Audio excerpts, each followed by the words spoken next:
கர்த்தராகிய இயேசு கிறிஸ்துவின் நாமத்தில் யாவரையும் அன்போடு வரவேற்கிறோம். கர்த்தர் நம்மை நினைத்திருக்கிறார், அவர் நம்மை ஆசீர்வதிக்கிறவர். இந்த காலையில் நம் தியானத்துக்காக எடுத்துக்கொண்டு வேதபோதி லூக்கா எழுதின சுவிசேஷம் 13ஆம் அதிகாரத்தை எடுத்துக்கொள்வோம். லூக்கா எழுதின சுவிசேஷம் 13ஆம் அதிகாரம் 10 13 வரை வாசிக்கலாம். ஒரு ஓய்வு நாளில் அவர் ஜெப ஆலயத்தில் போதகம் பண்ணி கொண்டிருந்தார்.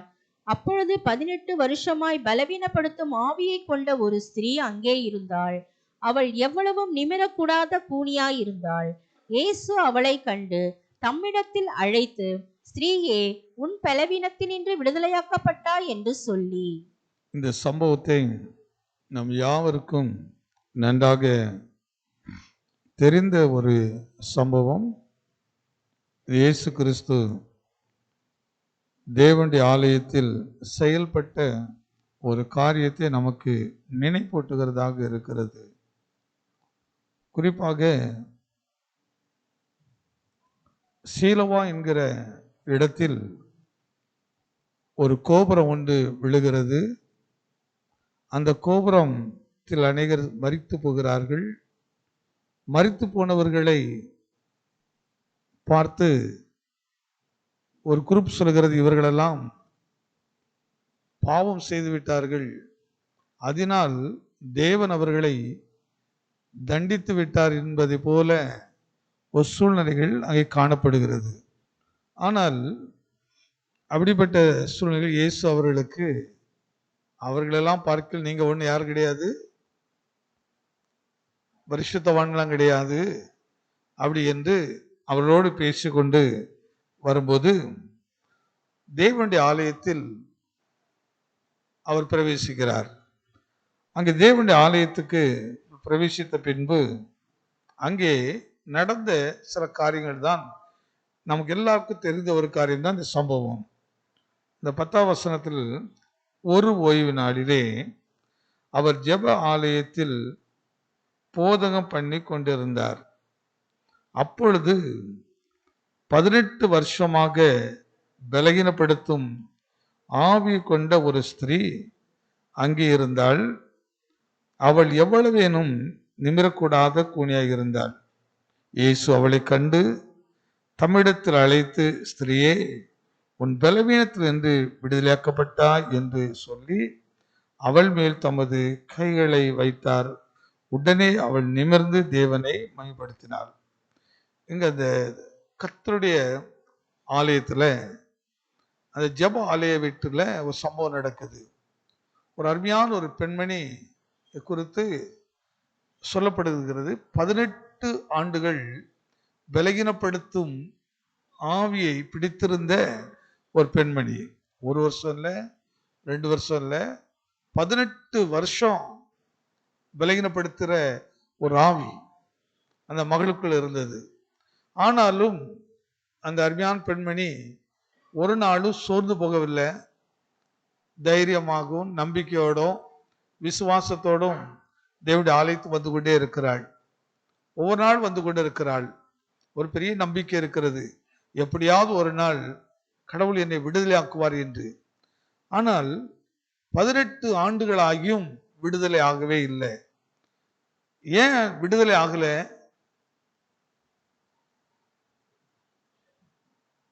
எதுக்கு சார்?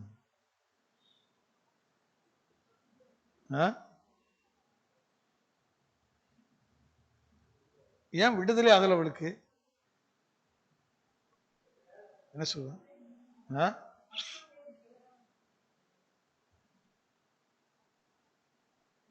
கரெக்டா தான் சொன்னீங்க. எப்சிக்கு ஒரு கிளாப் பண்ணுங்களேன். என்னன்னா, வேதம் சொல்கிறது, காணவர் கல்யாணத்தில் அங்கே திராட்சரசம் குறைபடுகிறது. எல்லாரும் மரியாள் இடத்துல போய் சொல்லுகிறார்கள். மரியாள் உடனடியாக தன்னுடைய மகனாக இயேசு சொல்கிறார், இயேசு, ஸ்திரீயே, உனக்கும் எனக்கு என்ன, இன்னும் என்னுடைய வேலை வரவே இல்லை. அவ கர்த்தருடைய வேலை வரல, ஆனா 18 வருஷம் என்ன பட வேண்டி இருக்குது? பெரிய பாடுபட வேண்டியது இருக்குது. அந்த பாடுகள் அது எதற்காக இப்படிலாம் சில காரியங்கள் நடக்குதுன்னா, நமக்கு சில நேரத்தில் சில விஷயம் விளங்காது. நான் கூட கேள்வி கேட்போம், ஏன் ஆண்டவரே எனக்கு இப்படி நடக்குது, எதுக்கு இப்படி நடக்குது? ஆனா அந்த பாடுதான் உனக்கு ஒரு மகிமையை கொண்டு வர போகுது. பாருங்க, இந்த சம்பவம் நடந்து எவ்வளவோ நாள் ஆயிற்று. ஆனா இன்னைக்கு நம்ம எங்க இருந்து பேசுறோம்? இன்னைக்கு எங்க இருந்து பேசுறோம்? சிலர் மரித்தாலும் பேசிக்கிட்டே இருக்கிறாங்க, அவங்க குறித்து நினைத்து கொண்டே இருக்கிறார்கள். பேசுறாங்களா பேசலையா? எத்தனை பேரை குறித்து பேசுகிறார்கள். சிலரை நல்ல சாட்சிகளாக வைத்திருக்கிறார்கள்.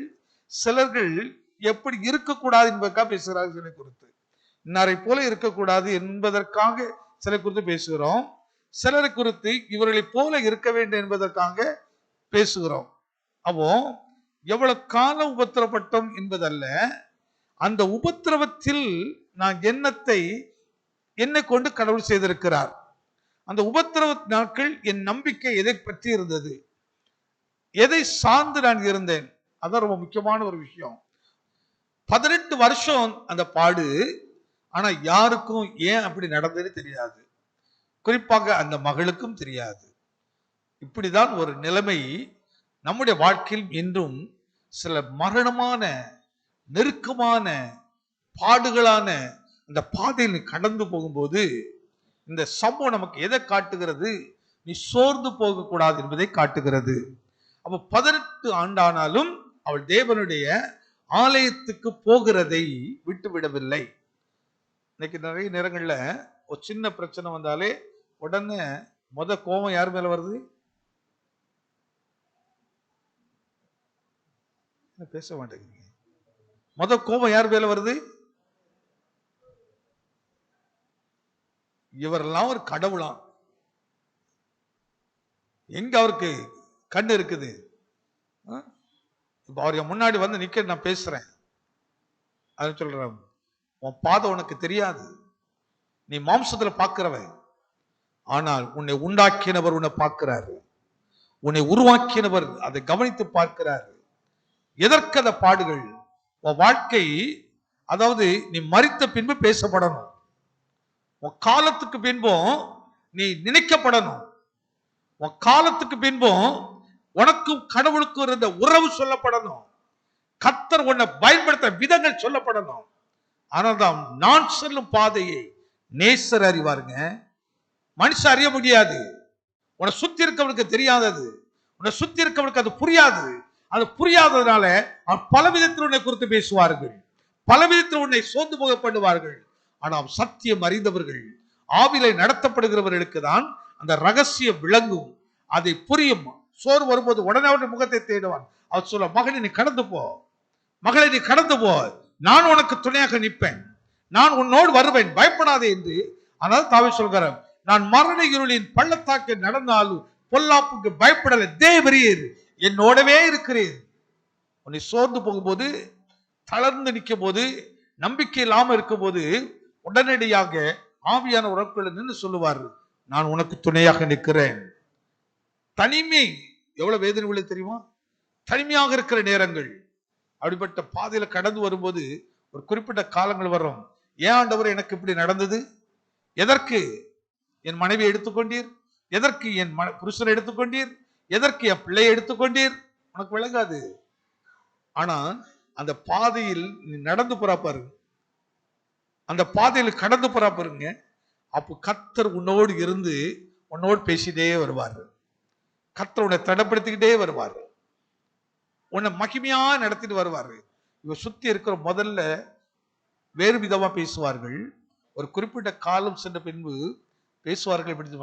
எப்படி இவர்கள் இதை கடந்து வந்தார்கள், இவர்களோடு எப்படி கடந்து வரக்கு இந்த பலன் எப்படி கிடைத்தது, உன்னை குறித்து பிற்காலத்தில் பேசப்படுவார்கள். நீங்க கவனித்து பாருங்கள், யாரெல்லாம் பாடுகள் மத்தியில் கடந்து போனார்களோ அந்த சாட்சிகள் தான், அந்த காட்சிகள் தான் இன்று வரை மகிமையாய் பேசப்படுகிறது, மகிமையா நடத்தப்படுகிறது. தாவீதை ஏன் குறித்து அதிகமா நிறைய எக்ஸாம்பிளோடு காட்டுகிறோம்? தாவீது சொல்லுகிற ஒரு இடத்தில், மனுஷரை என் தலைமையில் நடக்க பண்ணினீர். அந்த வார்த்தை கொஞ்சம் கவனித்து பாருங்க. மனுஷரை, அதாவது மனுஷருடைய கால்கள் என் தலையை மிதிச்சது. அதாவது தெருவில் விழுந்து கிடந்தேன், போகிறவனும் வருகிறவனும் என்னை மிதித்தார்கள். அதே போல்தான் அநேகரின் நீ போகிறவனும் வருகிறவனும் குறித்து அவமானமா பேசலாம், குற்றமாய் பேசலாம். ஆனால் பயப்படாதீங்க, உன்னை அல்ல, உனக்குள் ஒருவர் இருக்கிறார், அவருடைய தலைதான் விதிக்கிறார்கள், அவரது பாடை பார்க்கிறார். எனக்காக என் மகன் இந்த பாடுகளெல்லாம் சகித்து வருகிறான் என்று கர்த்தர் பிற்காலத்தில் உன்னை கொண்டு அநேகர் மனம் திரும்பும்படியாக கர்த்தர் உன்னை நடத்துகிறவராக இருக்கிறார். அதனால இதாங்க சத்தியமான வழிநடத்துதல், ஆறுதலான வழிநடத்துதல், நம்பிக்கையின் வழிநடத்துதல். அந்த நம்பிக்கை கொடுத்துக்கிட்டே இருப்பாரு, அந்த விசுவாசத்தை பெருக பண்ணிக்கிட்டே இருப்பாரு. ஒவ்வொரு நிமிஷம் இதெல்லாம் படிக்கும் போது இந்த உலகத்தில் கிடைக்காத ஒரு பலன் நமக்கு கிடைச்சிட்டே இருக்கும், இந்த மனுஷர்கள் கொடுக்காத ஆறுதல் நமக்கு கிடைச்சிக்கிட்டே இருக்கும். சும்மா மனுஷர் வந்து என்ன சொல்லுவாங்க, பயப்படாங்க சிஸ்டர், அப்படி இருங்க பிரதர், அப்படி 2 வார்த்தையை சொல்லிட்டு போயிருவாங்க, அதுக்கு 2 எக்ஸாம்பிள் அப்படி இப்படிலாம் சொல்லிட்டு போயிருவாங்க. ஆனா போன உடனே அந்த துக்கம் நம்மட்டு போயிருதான், அந்த கவலை நம்மட்டு போயிருதான். இது மாம்சத்துக்குரியவர்கள் தேடுகிற ஆறுதலும் மாம்சத்துக்கு கொடுக்கிற மனிதனுடைய ஆறுதல் வார்த்தைகள் தான். ஆனா இவைகள் ஒரு பூரணமாக விடுதலை கொடுப்பதில்லை, அடுத்து சோர்ந்து போயிட்டே இருப்பாங்க. ஆனா வேத சொல்லு பாருங்கள், குமாரன் உங்களை விடுதலையாக்கினால் மெய்யாகவே விடுதலை ஆவீர்கள்.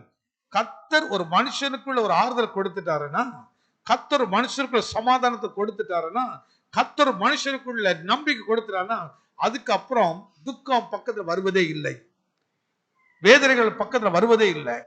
அதனால குமாரன் விடுதலையாக்கினால் மெய்யாகவே விடுதலை ஆகிறீர்கள், மெய்யாக விடுதலை ஆகும். இப்போ அப்ப ஏன் 18 வருஷங்கள் எவ்வளவு ஊழியக்காரர்கள் வந்திருப்பார்கள், எவ்வளவு வார்த்தைகள் சொல்லப்பட்டிருக்கிறோம், ஆனாலும் விடுதலை இல்லவே இல்லை. ஆனா கர்த்தர் அவளை மகிழ்ப்படுத்த விரும்பினார். கர்த்தர் அதாவது இப்ப எடுத்த உடனே எப்படி சொல்லும், இந்த வார்த்தை யாரு பேசுறது, இந்த வார்த்தை பேசுறது யாரு,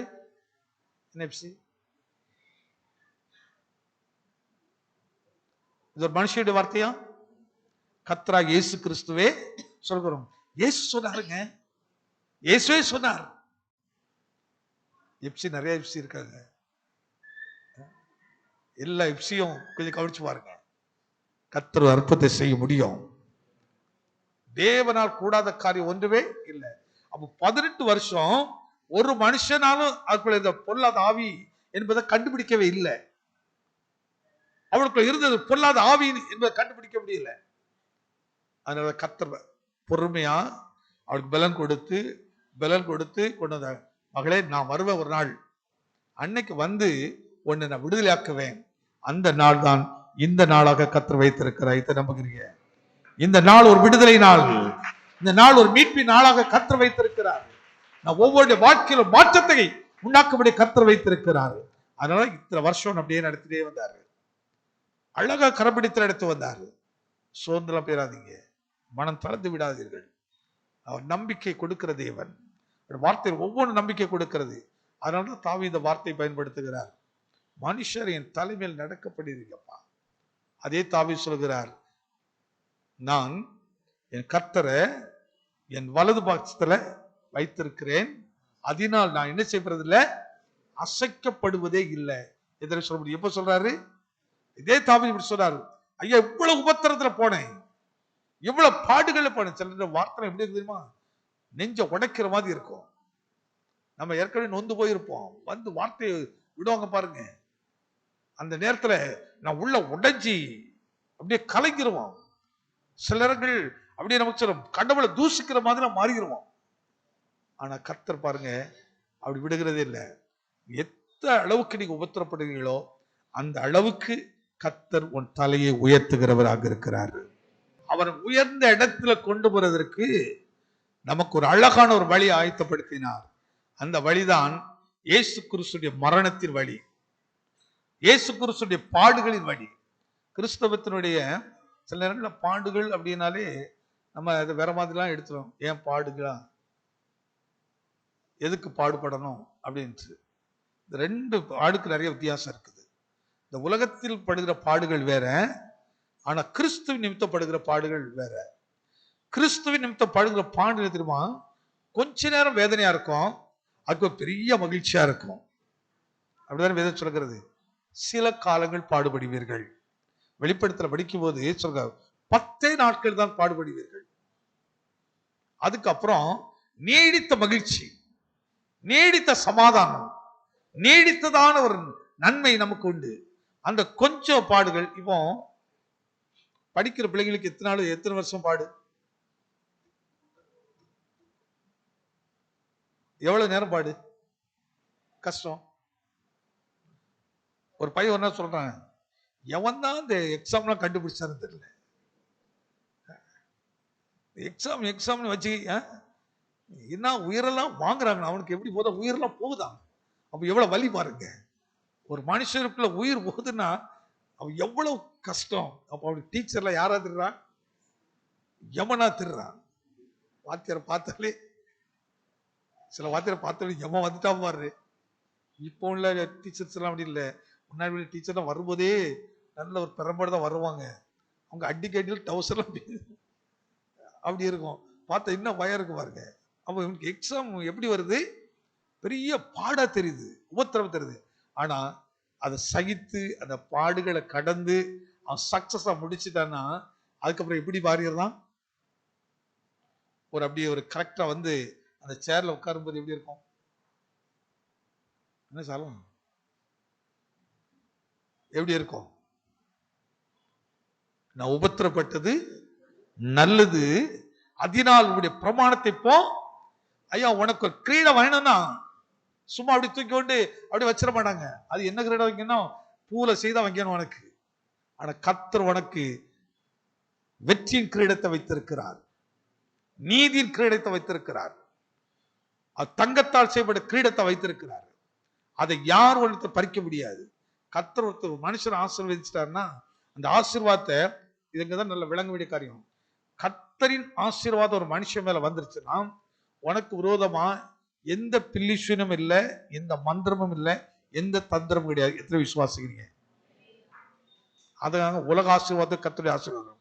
ஆனா நீ வேற போயாவது ஆசீர்வாதத்தை நீ சம்பாதிச்சு வந்தீங்கன்னா உன் வீட்டுக்கு ரைடு வரும், திருட வருவான். ஆனா கர்த்தரோட ஆசீர்வதித்தா உன் வீட்டுக்குள்ள திருட கூட வரமாட்டான். இதெல்லாம் நீங்க அனுபவிச்சு பார்த்தவங்களுக்கு தெரியும், அனுபவிச்சு பார்த்தவங்களுக்கு தெரியும். உன்கிட்ட இருந்து உன்னை இழந்து போனேன்னா திரும்ப அது உன் கையில வட்டி முதலமாக உனக்கு கிடைக்கும். நீ பெரிய இதெல்லாம் பண்ண மாட்டா, இதெல்லாம் பண்ண மாட்டா, எல்லாம் திரும்ப உனக்கு கிடைக்காது. எனக்கு அருமையான ஒரு சிஸ்டர் தெரியும். அவங்கள நிறைய பேர் அவங்க சொந்தக்காரங்களை ஏமாத்தி ஏமாத்தி அவங்கள பொருளாதாரத்தை அழிச்சாங்க. ஆனா அவங்க ரொம்ப கத்தருக்கு பயந்தவங்க, ரொம்ப இன்னிசென்டான ஆடு. யாராவது வந்து ரொம்ப கஷ்டம்னு சொன்னா போதும் உடனே அவங்கள்ட்ட இருக்கிறத எடுத்து கொடுத்துருவாங்க. இப்படியே ஏமாத்துனாங்க. கஷ்டத்தை சொல்லி பிரியமா நீங்க படிக்க காசு இல்லமாங்க, இன்னொன்னு சித்தி எனக்கு இது கஷ்டம் அப்படிங்குமா, எப்படி அப்படி வியாதி இருக்கு. இந்த அம்மா ரொம்ப கர்த்தருக்கு பயந்த ஒரு ஆள் பாருங்க. ஒன்னு எல்லாத்துக்கும் கூட கடைசி நகைகளுக்கு எல்லாத்தையும் எடுத்து கொடுத்துட்டாங்க. உலகம் பேசிச்சது இவ ஒரு பைத்தியக்காரின்னு நினைச்சாங்க, பைத்தியக்காரின்னு. ஆனா நம்ம ரொம்ப சந்தோஷமா அது கர்த்தர் எனக்கு கொடுத்தார். என்கிட்ட சொன்னவங்க என்ன சொன்னாங்க? என் பிள்ளை கஷ்டப்படுதுன்னு சொன்னாங்க. நான் கஷ்டத்துக்கு உதவி செய்தேன், நான் உண்மையா நடந்தேன். இதை கர்த்தர் பார்க்கிறாரு, கர்த்தர் செய்வார் எனக்கு அதை அப்படின்னு. ஒரு 7 வருஷத்துல பாருங்க அவங்க இழந்து போனது பல லட்சங்கள். இன்றைக்கு கர்த்தர் பல கோடிகளுக்கு அதிபதியா கர்த்தர் வைத்திருக்கிறார். தேவனுடைய பிள்ளைகிட்ட யார் வஞ்சித்து எடுக்க முடியாதுங்க. யாரெல்லாம் வஞ்சித்து எடுத்தாங்களோ அத்தனை பேரும் இன்னைக்கு எப்படி இருக்காங்க? தெருவில் நிற்கிறான். அவன் சந்ததிகள்லாம் எப்படி 5000 10,000 விலைக்கு செய்து அது சந்ததிகள் கண்கூடான சாட்சிகள், கண்கூட சொல். அந்த பாடு எது நிமித்தம்? அதனால்தான் நீதி நிமித்தம் துன்பப்படுகிறவர்கள் பாக்கியவர்கள். உண்மைக்காக நீ பாடுபடு, உத்தமத்துக்காக பாடுபடு. உத்தமத்தை நீ உண்மையா நடக்கிறா, ஒருத்தர் பிடுகிறானா பரவாயில்ல எடுத்துக்க. அதான் இயேசு சொல்லி கொடுத்தார். உன்னிடத்தில் இருக்கிறத ஒருத்தர் கேட்டா நினைச்சு கொடுக்க மறுக்காத, கொடுத்துரு. கர்த்தருக்கு டெஸ்ட் வைக்கிறாரு. இந்த சோதனையை நீ எப்படி கடந்து போறா? நீ கர்த்தர் மேல நம்பிக்கை இருக்கிறியா? சுய புத்தியில சாகிறாயா? சுய புத்தியின் ஆலோசனைக்கு செய் கொடுக்கிறாயா? நான் கதெல்லாம் சொல்றது இல்ல, நடந்த சம்பவங்களை சொல்றேன். கிறிஸ்துவுக்காக இழந்தவன் நஷ்டப்பட்டு போனதே இல்லை. அதனால வேதம் சொல்லுது பாருங்கள், நீ எந்த அளவுக்கு விதைக்கிறாயோ அந்த அளவுக்கு கர்த்தர் அறுவடையை கொடுக்கிற தேவன். அதனாலதான் கர்த்தர் எனக்காக யாவையும் செய்து முடிப்பார். அப்போ 18 வருஷம் சும்மா இல்லைங்க, அந்த பாட சுமந்துட்டே வந்துட்டு இருக்கிறாங்க. அப்ப எவ்வளவு ஆழ் மனதுல தேவனை குறித்த ஒரு எண்ணம் இருந்திருக்கு பாருங்க. கர்த்தர் மேல் எவ்வளவு நம்பிக்கை இருந்திருக்குது. அன்னைக்கு அந்த நம்பிக்கை எத்தனை பேர் இருக்குது? எனக்கு அந்த நம்பிக்கை இருக்குங்க மட்டும் கரத்தை வைத்து ஆமன்னு சொல்லுங்க. பொய் சொல்லாதீங்க, உண்மை மட்டும் சொல்லுங்க. அவன் நீ உண்மையா அப்படி இருப்பீங்க சொன்னா, கர்த்தருடைய ஊழியக்காரன் அந்த இடத்திலிருந்து தேவனுடைய வார்த்தை கூட சொல்கிறேன், நீ இழந்ததை எல்லாவற்றையும் திரும்ப கர்த்தர் கொடுப்பாரு. இழந்த எல்லா சுகத்தையும் திரும்ப உன் சரீரத்தை கொடுத்து உன் சரீரத்தை செயல்பட கர்த்தர் வைப்பார். ஏனென்றால் தேவனால் கூடாத காரியம் ஒன்றுமே இல்லை. பயப்படாதீங்க, சோர்ந்து விடாதீங்க. நீ எவ்வளவு இழந்தாயோ, எவ்வளவு நஷ்டப்பட்டாயோ, அக்காவை தப்பு செய்துட்டு இழந்தவன் எனக்கு கர்த்தர் சிவன் நினைச்சிட்டு இருக்காதீங்க. அடுத்த ஊர்ல திருடி வச்சுக்கிட்டு எனக்குள்ள போய் இல்லை. நீ ஒன்னு திருடி வச்சீங்கன்னா கர்த்தர் ஓண்டது 10 மடங்கு பிடிக்கிறாரு. ஆனா உண்மையா நீங்க ஒன்றை ₹1 இழந்திருந்தாலும் அது 10 மடங்கு உனக்கு திரும்ப கிடைக்கும். அதனாலதான் இந்த நம்பிக்கை வரும்போதுதான் பாருங்க, நம்ம யார் மேலும் நமக்கு வெறுப்பு வராது, யார் மேலும் எந்த கவலைகள் வராது.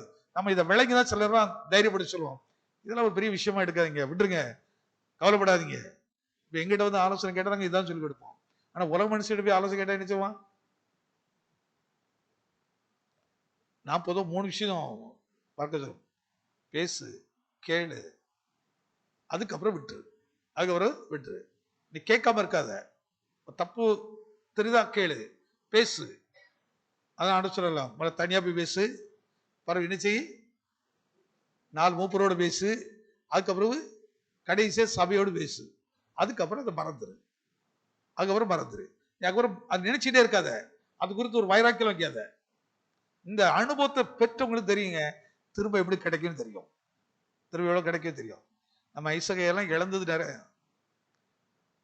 அவங்களோட தொழில இருந்தவங்க எல்லாம் நஷ்டப்படுத்திட்டாங்க. ஆனா இன்னைக்கு நஷ்டப்படுத்தவங்க ஒருத்தர் நல்லா இல்லை, ஆனா நஷ்டப்பட்டவங்க எப்படி இருக்கிறாங்க? இருக்காங்களா இல்லையா? அவங்க இன்னைக்கு இந்த கிஃப்ட் அதுன்னு கொடுக்கறது அவங்க நஷ்டப்படுறது ஒரு சின்ன பகுதி தான். அதனால கர்த்தர் கைவிடுகிற தேவன் இல்லைங்க.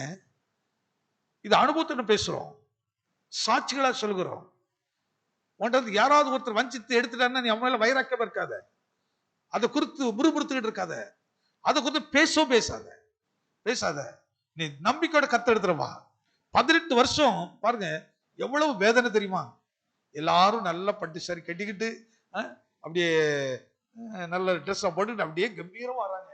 இந்த அம்மா மட்டும் நிறைய பார்த்துட்டே வந்தா எவ்வளவு எத்தனை என்னெல்லாம் பேசியிருப்பாங்க. ஒரு செகண்ட் யோசிச்சு பாருங்க. எல்லாரும் நல்லா வர்றாங்க, ஐயோ நான் மட்டும் இப்படி வர்றேனே, இப்படி சபைக்கு வர்றேனே, உள்ள உடஞ்சிருக்காதா, நொறுங்கி இருக்காதா? ஆனா உடையவும் இல்லை, நொறுங்கவும் இல்லை. விசுவாசத்தோடு தேவ சமுதாயம் ஒரு நாள் வரும், அன்றைக்கு கர்த்தர் என் தலையை நிமிர பண்ணுவார். எதை நம்புறீங்க?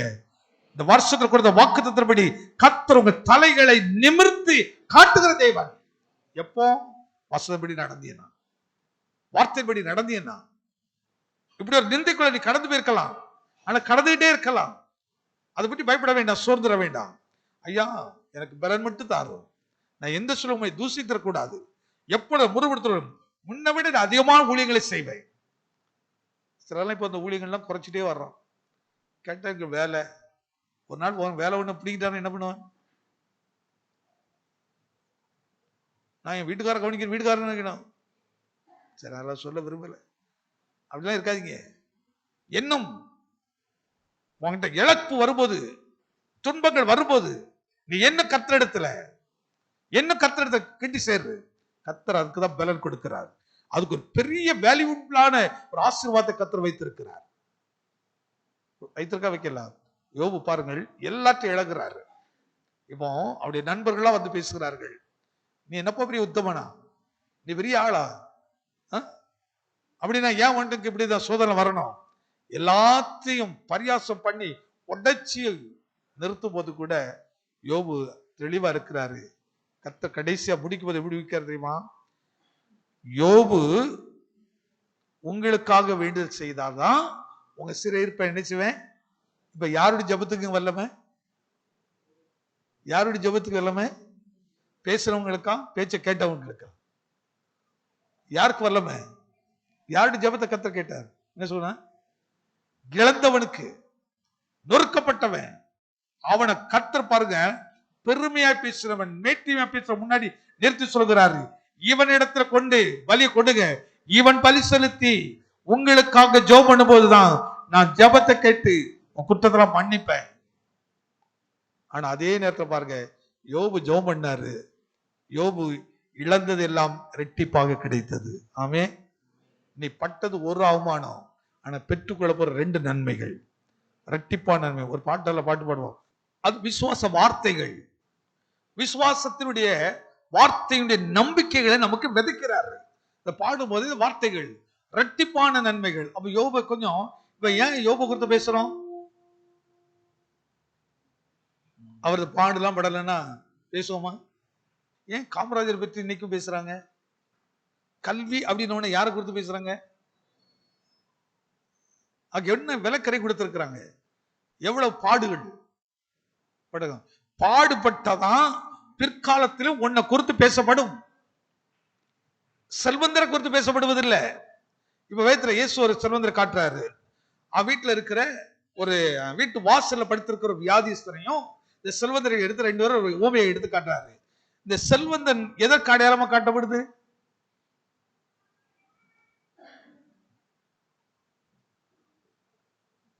பேசுங்க, எதுக்கு அடையாளம் பேசப்படுது? நரகத்துக்கு போகணும்னா யார பாதி இருங்க? நரகத்துக்கு போகணும்னா வீட்டு பக்கத்துல இருக்கிற திக்கத்தவன விதவைய நினைக்காம நீ மட்டும் நல்லா உடுத்து கிடுத்து சாப்பிட்டு கிட்டு அப்படியே செழிப்பா இருக்கிறா, அந்த செல்வம் அங்கதான் போனான். ஆனா இந்த தொழுநோய் பிடித்த இந்த மனுஷரை குறித்து பேசுறது, இவன் ஆபிரகாமின் மடியில், எந்த இடத்துக்கு கொண்டு போறாரு பாருங்க, எந்த இடத்து? ஆபிரகாமின் மடியில் அவன் உட்கார்ந்து இருக்கிறதை யார் பார்க்கிறார்? இந்த செல்வந்தன் காணும்படியாக உன் சத்துருக்கள் உன்னை காணும்படி கர்த்தர் செய்வார். இதெல்லாம் எவ்வளவு ஒரு அற்புதமான சாட்சிகளாய் கர்த்தர் எழுதி வச்சிருக்காரு, சாட்சிகளை வைத்திருக்கிறாரு. நான் வனப்பில் கூட இப்போ ஒரு காலைல ஒரு சம்பவத்தை சொன்னேன். ஒரு பணம் ஏறுற ஒரு ஆளை குறித்து. ஒரு பணம் ஏறதுன்னா எவ்வளவு சாதாரண விஷயம் கிடையாது. பணம் ஏறது பார்த்தவங்க எத்தனை பேர் இருக்கிறீங்க?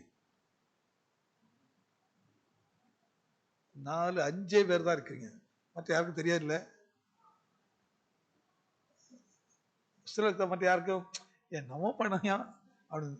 இந்த பணம் ஏறதுன்னா சும்மா சாதாரண விஷயம் இல்லை. எப்படி சொல்றது, நல்ல எக்ஸசைஸ் மாதிரியானா, நல்ல எக்ஸசைஸ் மாதிரி. இந்த உடம்புல எழுந்துமா இந்த நெஞ்செல்லாம் தோல் எப்படி ஆயிரும்னா கருத்துரும், கிட்டத்தட்ட எரும மாட்டு தோல் மாதிரி ரப்பாயிரும். அந்த பனையில இந்த நெஞ்சை அப்படி வைத்து ஏறி ஏறி இடத்துக்கு மேல ஒரு தோல் மாதிரி ஒன்று போட்டுப்பாங்க. இந்த கையெல்லாம் பார்த்தீங்கன்னா அப்படி கருப்பாயிரும், காலெல்லாம் பார்த்தீங்கன்னா அவ்வளவு நீங்க பார்க்குறீங்க. அந்த இப்படி ஒரு மனுஷனா, தெய்வ சாயலா உண்டாக்கப்பட்ட மனுஷன் அந்த பனைமரத்துக்கிட்ட, ஒரு பனைமரத்துல 3 நேரம் ஒரு நாளைக்கு ஏறான அப்படி ஏறி 4 படிக்கட்டு ஏறினாலும் என்னெல்லாம் வருது, உனக்கு காலாவலிக்கு மாடியிலேயே வீடு. இந்த கேரள மாடி வீடு வேண்டாம், காலா வலிக்குது. ஆனா ஒரு மனுஷன் இந்த பனைமரத்துல அப்படி 3 நேரம் ஏறிதான் அந்த பையனை எடுத்து கொண்டு தர்றான். அதை காட்சி அந்த அம்மா எவ்வளவு கஷ்டப்படுவாங்க பாருங்க. அந்த லேடி ஒரு பக்கம் புருஷன் கஷ்டம், இன்னொரு பக்கம் மனைவி கஷ்டம்.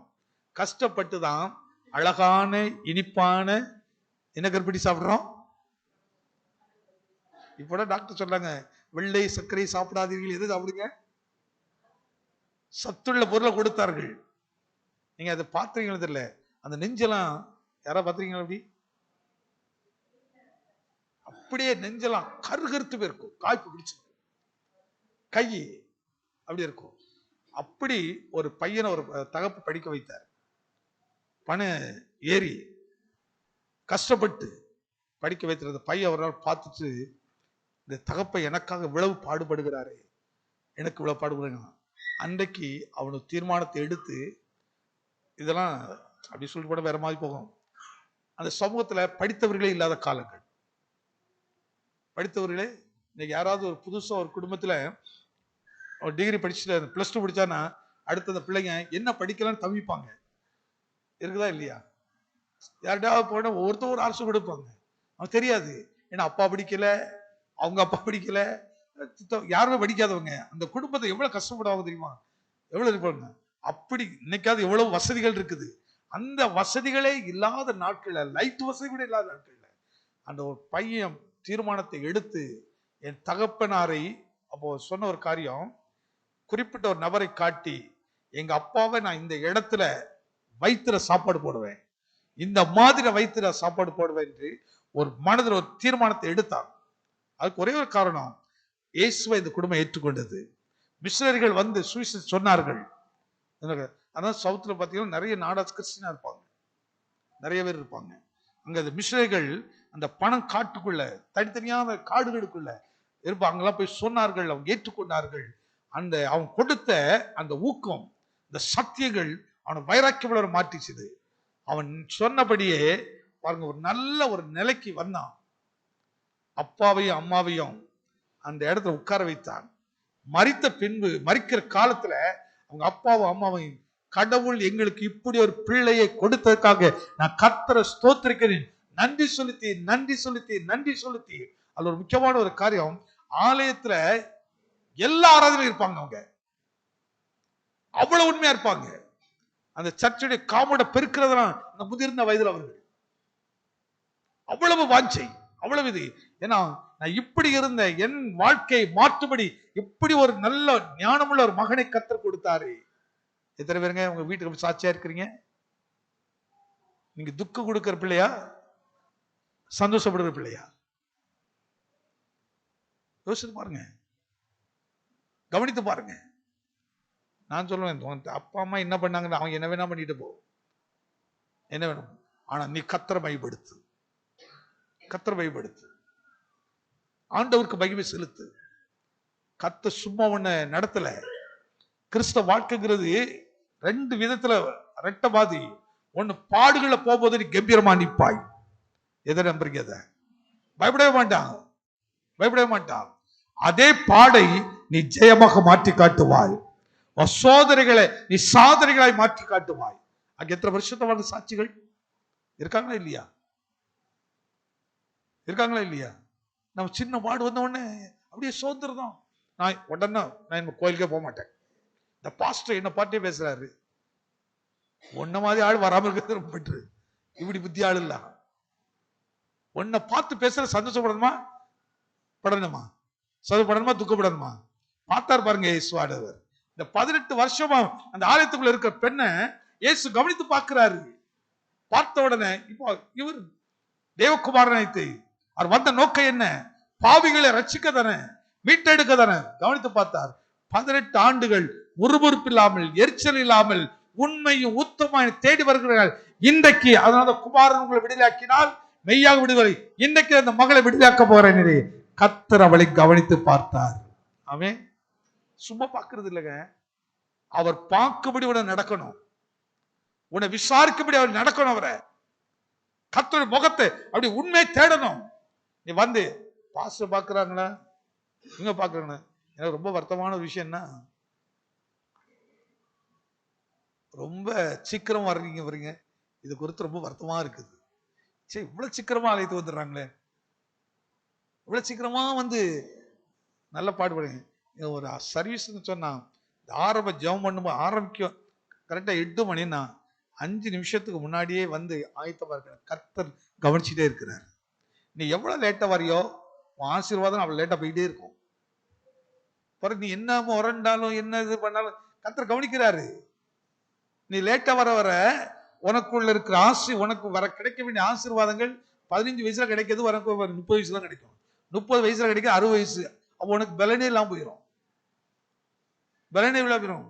வாஞ்சை, தாகம், துடிப்பு பிள்ளைகள் அப்படி கொண்டு வரணும்.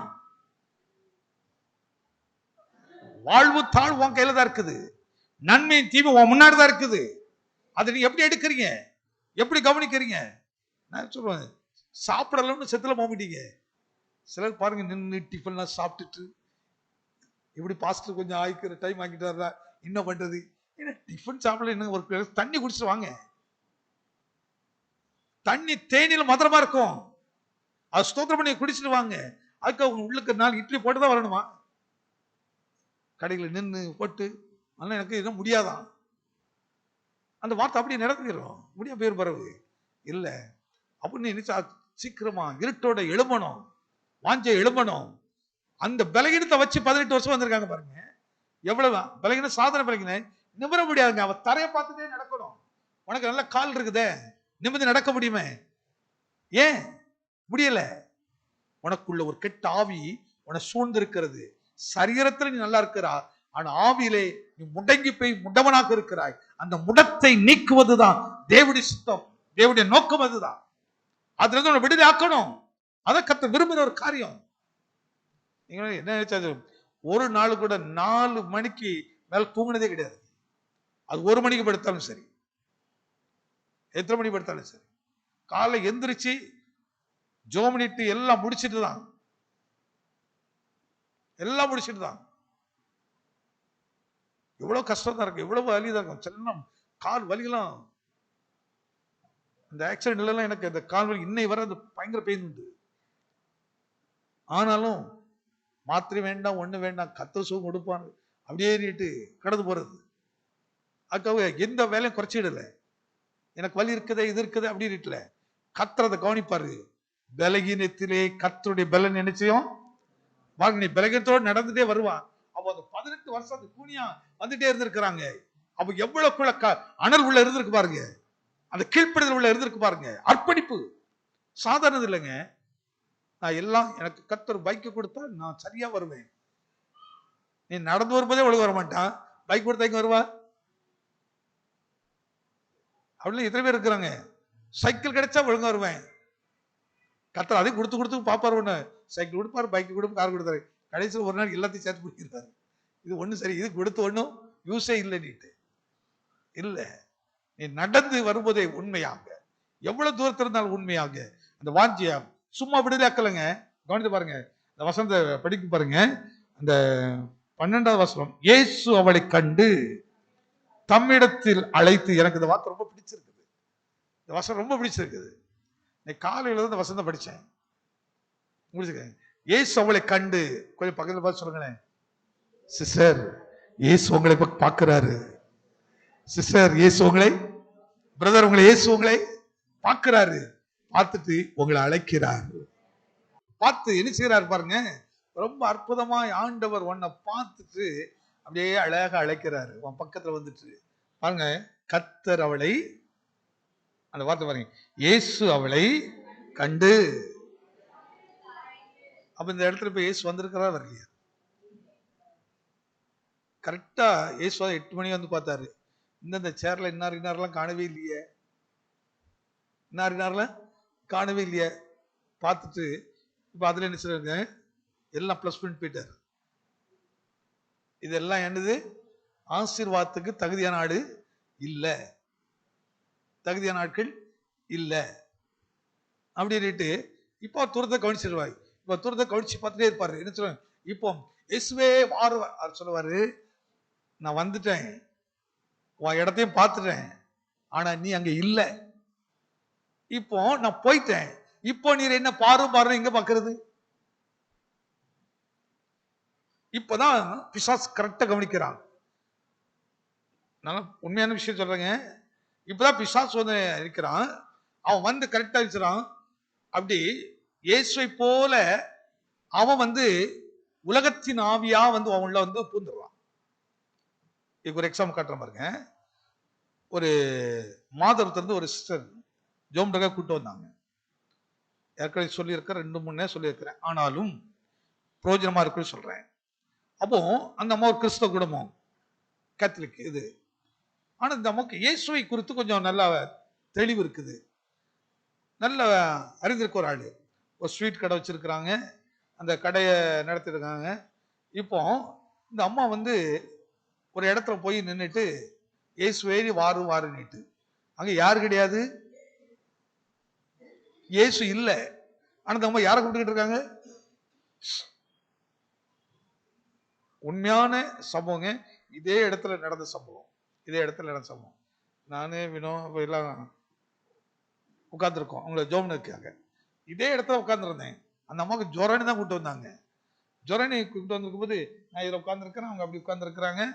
பேசியிருந்தேன். கன்னியாகுமரி சைடில் உள்ளவங்க பேசியிருக்கேன். ஆனா எனக்கு பேசுற போதே டக்குன்னு ஆவியானவர் சொன்னாரு, இது சரியில்லை, இது சரியானது இல்லை அப்படின்ட்டு. அதை விளங்கின உடனே நான் அப்படியே கல்வாரி சிலுவை குறித்து அப்படி பேசினேன்.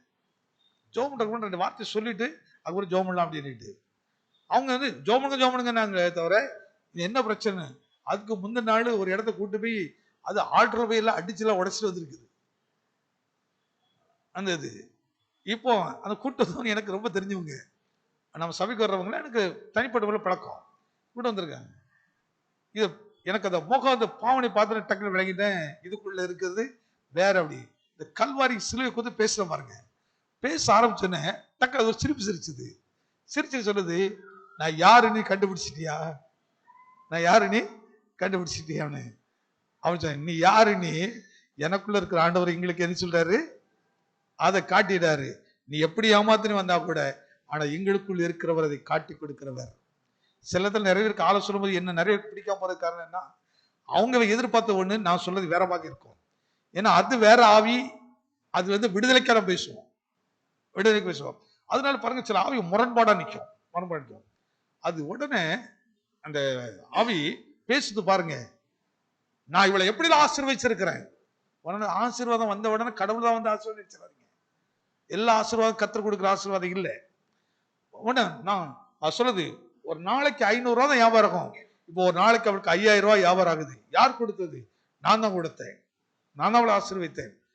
எப்படி ஆசீர்வாதம்? அப்போ சொல்லுது, இந்த கோயிலுக்கு வந்துச்சு, வந்து அங்க வந்து ஏண்ட வந்து கேட்டுச்சு, ஆவியானவரே வாரும், ஆவியானவரே வாரும் என்று அவ கத்தி கத்தி கூப்பிட்டா. உடனே நான் என்ன செய்தேன், அங்க என்ன ஆவி இருக்கு அதனை வரும். உடனே இந்த ஒளியின் தூதன் ஆவி உள்ள வந்துச்சு, லூசிபரின் ஆவி உள்ள வந்துச்சு. வந்த உடனே கொஞ்ச நாள் நல்ல ஆசீர்வாதம். இப்போ அவங்களுக்கு ரொம்ப மகிழ்ச்சி, அப்போ அந்த கோயிலுக்கு போயிட்டு வந்தா ரொம்ப ஆசீர்வாதமா இருக்கு, ரொம்ப நல்லா இருக்கு அப்படின்னு நல்லா போயிட்டே இருக்குது. கொஞ்ச நாளுக்கு அப்புறம் வேதனைகள் ஆரம்பிக்குது, துன்பங்கள் ஆரம்பிக்குது. இப்ப சமாதானம் இல்லை. அதனாலதான் கர்த்தரின் ஆசீர்வாதம் ஐஸ்வர்யத்தை தரும், அதுக்குள்ள என்ன கிடையாது, வேதனை கிடையாது. அது வேதனை இல்லை. என்னைக்கு பாருங்க, நீ வீட்டுல கொஞ்சம் ஒயிட் ரைஸ் கொஞ்சம் புளித்தண்ணி கரைச்சி குடிச்சா கூட கணவன் மனைவி பிள்ளையும் மகிழ்ச்சியா குடிச்சா எப்படி இருக்கும். இங்க பிரியாணி இருக்குது, இங்க வறுவல் இருக்குது, இங்க சிக்கன் இருக்குது, சிக்கன் 65 இருக்குது. ஆனா சாப்பிட்டுக்கிட்டு இருக்கும் போதே வாக்குவாதமும் சண்டை இருந்தா எப்படி இருக்கும்? அது உள்ள போய் என்ன பண்ணும்? எப்படி இருக்கும்? எப்படிமா? ஆனா வெறும் சாதம் கொஞ்சம் புளி அதை கரைச்சி ஊத்தி அதை 2 உப்பு போட்டு 2 மிளகாய் போட்டு சாப்பிடுறா. ஆனா மகிழ்ச்சியாகி அதை சாப்பிட்டு பாருங்க எப்படி இருக்கு பாருங்க.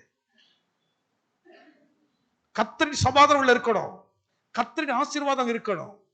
அதனாலதான் பாருங்க, அது இல்லைன்னா வேற மாதிரி. இந்த குடும்பத்துல ஏதாவது நடக்குது, கொஞ்ச நாள் ஆச்சுது வேதனை, உடனே மனநலம் பாதிச்சிருக்கு, போய் இப்படி பாதிச்சு எங்க டாக்டர் கிட்ட அப்படி ஜப வீடு அங்க என்ன கூட்டே அலைகிறாங்க. அவங்க வருகிறார்கள். அந்த ஆவி என்கிட்ட ஒரு வாட்ஸ் சேலஞ்ச் பண்ணுது. எப்படி சொல்லுது, இவங்க போனாங்க அங்கே என்ன துரத்த முடியல, இங்க போனாங்க துரத்த முடியல, என்ன நீ துரத்துருவியா பாத்துருவோம். உண்மையில ஒரு 2 மணி நேரமா இருக்கும், ஜோம் பண்றோம், அது சிரிச்சுட்டே இருக்குது. எனக்கு ரொம்ப சோர்வாயிடுச்சு. அப்ப நான் ஓட்டு வீடு பின்னாடி ஒரு ஆபீஸ் வருவோம், அதில் நான் கொஞ்சம் பின்னாடி போயிட்டு இந்த ரூம்ல போய் முழங்கால் படிட்டு, ஆண்டவரே ஏன் எதுக்கு தாவி போக மாட்டேங்குது, என்னிடத்து ஏதாவது தவறு இருந்தா நீ என்ன மன்னியும் அப்படின்ட்டு இன்னும் மன்னிப்புக்கான போய் ஜோம் பண்றேன். கர்த்தர் மனதில் ஒரு ஏவுதல் கொடுக்கிறாரு, நீ அதை முழங்கால் படிட்டு சொல்லிட்டு நீ வேற ஒன்றும் பண்ணல, நீ சாம அமைதலா ஸ்தோத்திரம் பண்ணு அப்படின்ட்டு இந்த இடத்துல முழங்கால் படிட்டு நான் இந்த சைடில் அப்படி நின்றுட்டு மனதை அப்படியே ஸ்தோத்திரம் பண்ண ஆரம்பிச்சேன். அதுக்கப்புறம் கொஞ்ச நேரத்துல அலற ஆரம்பிச்சது. ஐயோ, என்னை விட்டு நான் போயிடுறேன், என்னை விட்டு நான் போயிடுறேன். உருண்டு விழுந்துச்சு, போயிடுச்சு. நம்ம போராடி ஜெபம் பண்ண நடக்கல, என்னெல்லாமோ பண்ண நடக்கல. ஆனா கர்த்தருடைய ஆலோசனை, அவர் என்ன சொல்கிறாரோ அதன்படி செய்யுங்கள். இப்போ நம்ம 18 வருஷம் வந்துட்டாங்க, சோர்ந்து போகாம வர்றாங்க, கவலைப்படாம வர்றாங்க. யார் வேணும் என்ன சொல்லட்டும், நம்பிக்கையோடு வர்றாங்க. ஆனா இயேசு வந்தார், நேர அந்த அம்மாவை பார்த்தார். அத்தனை பேர்ல யாரையும் பார்க்கல பாருங்க. எவ்வளவு பேர் உட்கார்ந்து இருக்கிறாங்க, யாரையும் பார்க்கல. குறிப்பிட்டு அதான் ஒரு மனுஷன் முகத்தை பார்க்கிறான், கர்த்தரோ நமக்கு ஒரு ஏக்கம். இயேசு என்னைக்கு வருவார், இயேசு என்னைக்கு வருவார், குமாரன் தான் என்ன விடுதலையாக்கணும். அவர் விடுதலையாக்கினா மெய்யான விடுதலை. அவர் விடுதலையாக்கினா அதுக்கப்புறம் பிரச்சனை வீட்டுக்கு வரப்போறதே இல்லை. அந்த நம்பிக்கையோடு காத்துக்கிட்டு இருக்காங்க. இயேசு வந்தார், அழைத்தார். அந்த இயேசு இன்னைக்கு நம்மையும் அழைக்கிறார். நான் ஒவ்வொருவரையும் அழைக்கிறார். இன்னைக்கு மகளை உன்னை கவனித்து நான் வந்திருக்கிறேன், இன்னைக்கு உன்னை பார்க்க தான் இன்னைக்கு வந்திருக்கிறேன். நீ எப்படி வந்து கொண்டே இருக்கிறாய், எப்படி உண்மையாய் வருகிறாய் என்பதை பார்க்கிறேன். நீ என்ன எதிர்பார்ப்போடு வருகிறாய் என்பதை பார்க்கிறேன். உன்னை விடுதலையாக்காமல், உன்னை ஆசீர்வதிக்காமல் யாரை ஆசீர்வதிப்பேன்? அப்படிப்பட்ட ஒரு கர்த்தருக்கு ஆசீர்வதிக்கிறவர். பயப்படாம. அதனால எந்த சூழ்நிலை எப்படி இருந்தாலும் உடனே முடங்கிட்டு முறுமுறுத்துக்கிட்டு இருக்காதீங்க. முறுமுறுப்பு பிசாசுடைய ஒரு ஆவி. எனக்கெல்லாம் சிலவங்க ஒரு மாதிரி இந்த அழுகிற மாதிரி பேசுவாங்க. அதெல்லாம் விழுந்து போன ஆவிகள் பத்திர. நல்ல ரட்சிப்புகள் இருக்கவங்க கம்பீரமா அடிப்பாங்க. எவ்வளவு கஷ்டம். பரவாயில்ல சார், எனக்கு எங்க ஜெனிகிட்ட நாங்க படிச்ச ஒரு பெரிய பாடம்னா, அவ்வளவு கஷ்டத்துல கூட எல்லாரும் பார்த்துருப்பீங்க, ஒரு நாளாவது அவ இந்த பலகீனமா பேசுறத பார்த்துருக்கீங்களா? ஒண்ணுமே இல்லை. அவ்வளவு கஷ்டம் ஒண்ணுமே இல்லை. அந்த தைரியம் எப்படி வருது, அந்த பலம் எப்படி வருது? எனக்கு ரொம்ப கஷ்டமா இருக்குப்பா, ஆமா என்னதான், இப்படி ஒரு நாள் பேசுறது இல்லை. அந்த வார்த்தை இல்லை. அன்னைக்கு நினைச்சது மகிழ்ச்சியா இருக்குது. எப்படிப்பட்ட ஒரு அபிஷேகம், எப்படிப்பட்ட நம்பிக்கை. ஒரு நாள் கூட நான் கூட திட்டுவேன் நேரத்துல, இதை செய்ய அதை செய்ய அப்படின்னு. ஆனா சோர்ந்தே போக மாட்டேன். பலர் கொடுக்கிறவருங்க. கர்த்தரோட பிள்ளை வந்து கஷ்டத்திலையும் கம்பீரம் அணிப்பான், தைரியம் அணிப்பான். அப்போ நடக்க முடியலைங்க, கூணி. ஆனா தைரியமா வர்ற, நிந்தை பார்க்கல, பிரச்சனை பார்க்கல, நம்பிக்கை வர்றது. நிச்சயமா இதே இடத்துல கர்த்தர் என் தலையை உயர்த்துவார் என்று அவன் நம்பினான். அந்த ஆண்டவர் இன்னைக்கு உங்களோட பேசுறாரு. அந்த கர்த்தர் ஒன்று பேசுறவர். இந்த வருஷம் கொடுத்த வாக்குத்தத்தத்தை நிச்சயமா நிறைவேற்றுவாருங்க. நிறைவேற்ற மாட்டாரா? ஆண்டோட வார்த்தை, அவர் வாயில் புறப்பட்ட வார்த்தை ஒண்ணு வீணா போகாது. இந்த வார்த்தை இங்கே நின்றுட்டே இருக்கும். அந்த வார்த்தை இங்கே இருந்துகிட்டு இருக்கும். சொன்னதை செய்து முடிக்கு வரை இந்த இடத்தை விட்டு அது விலகவே விலகாது. அதே போலதான் சாபங்களும் அவன் வீட்டை விட்டு விலகாது. கர்த்தர் அதை மன்னிக்காத வரைக்கும் அவன் வீட்டை விட்டு விலகாது. அது வேதம் அப்படி சொல்லும், பாவமுன் வாசல்படியில் படுத்திருக்கும். அந்த விடுதலை கொடுக்கதான் இரட்சகர் இயேசு இந்த பூமிக்கு வந்து அந்த விடுதலைக்கு ஏன் கர்த்தரை தேடணும் சொல்றோம்? சும்மா வெறும் ஆசீர்வாதத்துக்கு இல்ல, முதல்ல விடுதலை உனக்கு வேணும். விடுதலை வந்தாலுங்க மகிழ்ச்சி வந்துருங்க, சந்தோஷம் வந்துருக்கும். கடைசியா 13ஆம் வசனத்தை பாருங்கள். அவள் மேல் இயேசு தமது கைகளை வைத்து உடனே அவள் நிமிர்ந்து தேவனை மகிமைப்படுத்தினார். அந்த வார்த்தை கவனிங்க. அவள் மேல் தமது கைகளை வைத்தார். அதாவது இயேசு அவருடைய கையை 18 வருஷமாய் நிமிரக்கூடாதபடிக்கு தலை குனிந்து இருந்தா பாருங்க. அந்த குனிந்த தலையின் மேல் இயேசு அவருடைய கையை வைத்தார். உடனே அவள் என்ன செய்தாள்? நிமிர்ந்து தேவனை மகிமைப்படுத்தினார். அப்படியே கண்களை மூடி, ஆண்டவரே என் தலைமையில் உடைய கையில வையும். நான் ரொம்ப நொந்து போயிருக்கிறப்பா, நான் மிகவும் பலகீனப்பட்டு போயிருக்கிறேன். என் சரீரம் பலகீனப்பட்டிருக்குது, என் மனம் பலகீனப்பட்டிருக்குது, சமாதானமே எனக்கு இல்லை. நான் என் வீட்டுக்குள்ள கூனி குறுகி போயிருக்கிறேன், அவமானப்பட்டு இருக்கிறேன். ஆண்டவரே, ஒருவேளை என் தவறுகளோ, என் தப்பான ஆலோசனைகளோ எதுவா இருந்தாலும் ஆனா இன்னைக்கு ஒரு நம்பிக்கையோடு வந்திருக்கிறையா. ஆனா நீர் எனக்கு ஒரு நம்பிக்கையை கொடுத்திருக்கிறீர். இந்த 18 வருஷம் எவ்வளவு நிமிரக்கூடாத கூனி, எனக்கும் இப்படிதான் ஒரு அவமான பேர் இருக்குதுப்பா. என்னை பார்த்து பைத்தியக்காரி சொல்லுகிறார்கள், என்னை கூனி என்று சொல்லுகிறார்கள், குருடி என்று சொல்லுகிறார்கள், பேதை என்று சொல்லுகிறார்கள், பாவி என்று சொல்லுகிறார்கள். அப்பா இப்படி ஒண்ணு ஏதாவது ஒரு பேர் சொல்லி அழைச்சிட்டே இருக்கலாம். இப்படிப்பட்ட ஒரு நிந்தை நீ சுமந்துகிட்டு இருக்கலாம். என்னை பார்த்து புத்தியே இல்லாதவர்கள் சொல்லுகிறார்கள். அப்பா ஆமாப்பா, என் புத்தி இல்லாதனால்தான் நான் ரொம்ப பாட்டுக்குள்ள போயிட்டேன். ஆனா இன்னைக்கு இந்த நம்பிக்கை, இயேசு கரம் என் மேல் அமரட்டும். இன்னைக்கு என்ன தொடுங்கப்பா, இயேசுவின் கரம் மேல் அமரணும். ஆவியோடு நீ அவரை மைப்படுத்து, அவருடைய தொடுவார். இன்னைக்கு நம்பிக்கையோடு, ஏனி நான் கூணி போவது இல்லை, ஏன்னா கூணிக்கிட்ட நடப்பது இல்லை. இயேசு என்னை நிமிர பண்ணுவார். இன்னைக்கு இயேசு என்னை நிமிர பண்ணுவார். உன் தலையை கர்த்தர் நிமிர பண்ணுவார். கர்த்தர் கொடுத்த வாக்குத்தத்தத்தின்படி நன்றி செலுத்துங்க, நன்றி செலுத்துங்க, நன்றி செலுத்துங்க. ஆண்டவரே, என் தலையை நீ நிமிர பண்ணும் ஐயா. என்னை பார்த்து எல்லாரும் இவ சண்டைக்காரின்னு சொல்லுகிறார்கள், வாயாடி சொல்லுகிறார்கள், கோபக்காரின்னு சொல்லுகிறார்கள். எதுவே நான் சொல்லட்டும், ஆண்டவரே இன்னைக்கு என் வாழ்க்கை மாற்றும். என் தலைமையில் உடைய கரத்தை வையும். அவருடைய நாமம் வல்லமிழ நாமம், வல்லமிழ நாமம். விசுவாசத்தோடு, நம்பிக்கையோடு, நம்பிக்கையோடு ஏசப்பா என்னை அந்த 18 ஆண்டுகள் பலகீனப்பட்ட ஸ்திரியை தொட்ட போல இப்பொழுது என்னை தொடும்.